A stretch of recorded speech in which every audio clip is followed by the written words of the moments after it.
Hello and welcome to Metropolitan Elites. The lizard said... Okay, have you got a moment of the week? I haven't actually. I'm just trying to think of one off the top of my head. Oh yeah, I've got a moment of the week. That's what it was. Good. It was Nadine Dorris on Peston on Sunday saying David Cameron's got to go. Oh yeah, that was the news of the week, wasn't it? Definitely, yeah. And suggesting that they've got 50 people willing to put their name to a letter saying there should be a change of leadership. That's pretty extreme, isn't it? I mean, Yeah, the fact that it's happened before the vote. Yeah, that's a thing, isn't it? Yeah. So obviously there are some Conservatives who are really angry with David Cameron. And sort of. Yeah. I mean, they must have expected it all. I mean, they knew he will be pro. Whatever he said, they knew he will be pro. Well, she accused him of lying. Which he has.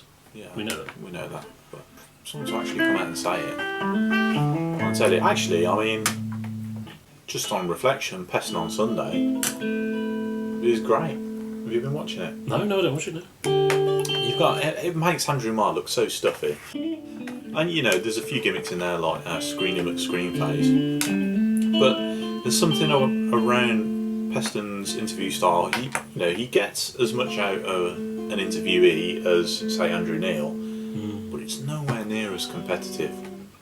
Yeah, I mean, Andrew Neil goes for the jugular every time, sort of, and it's detrimental in the long term because politicians are just going on and trying the party line. Yeah. No matter what's asked. I think we need a few more interviewers like Robert Penston.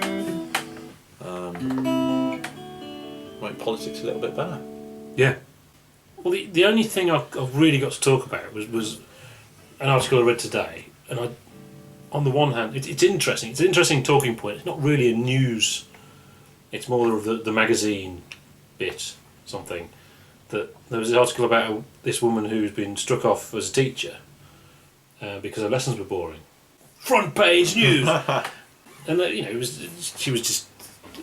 Why this was in the Guardian, that she would read novels to the class, and they watched Jurassic Park, and she made comments on Jurassic Park and wouldn't let them ask questions. So there's no interaction with so the pupils became very disengaged and all that stuff, and there was no interaction. There was no she was very old fashioned, and so she's not a very good teacher. So she's been struck off. Why is that news? But the thing she said was interesting in that she said, well, I'm not here to do that. I'm here to teach them English. And it is an interesting question. That the way education has gone, is it the right way? Everyone talks about, the education system is terrible now, it's broken, blah, blah, blah, blah. Perhaps it is. Perhaps we've gone down the wrong path. We were supposed to used to have the best in the world. We probably don't have the best in the world now. Whether that's because education generally has got better, particularly in the US, or not, is a question. But is it, should teachers be, in their job to create society almost, create the people who will drive the country next and all that stuff?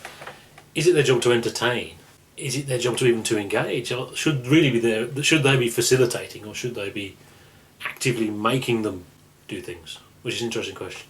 Yeah, I mean, we've got a thing about education. We've got this guy who won that case to say he could take his kid out during term time. Yeah, that was on holiday, which was interesting because I didn't even know that you couldn't take kids out at term time. It was fairly common. Yeah, you can ask permission, but you have to get permission. It was, about 10-15 years ago, when we were at school, it was fairly common to take time out during term time. I'm afraid it was 20 years ago. Don't say that, Ken. It was 20 years ago we left sixth form. Okay, 20 years ago, whatever. It was fairly common. So there's been a definite shift. Oh, yeah. So Julie Harper has been going around saying, it's the parents' fault. Parents need to get their kids into school and learning. Any time out is ridiculous. My children have only lost 2 seconds in the last 50 years of education. Well, should school be a factory? Exactly. In the Gove thing, which it sounded to me like one of these Tory things of pretending they're going to be worse and then not being as bad. But They're going to shorten the summer holidays. They're going to take away the summer holidays, lengthen the school day to 5 o'clock. Well, there was apparently they wanted to somewhere. Is it Bury? I think it was Bury. Yeah. They wanted to shorten the summer holidays to 5 weeks. I think they've done it. I think they've taken 1 week off. Oh, have they? Yeah.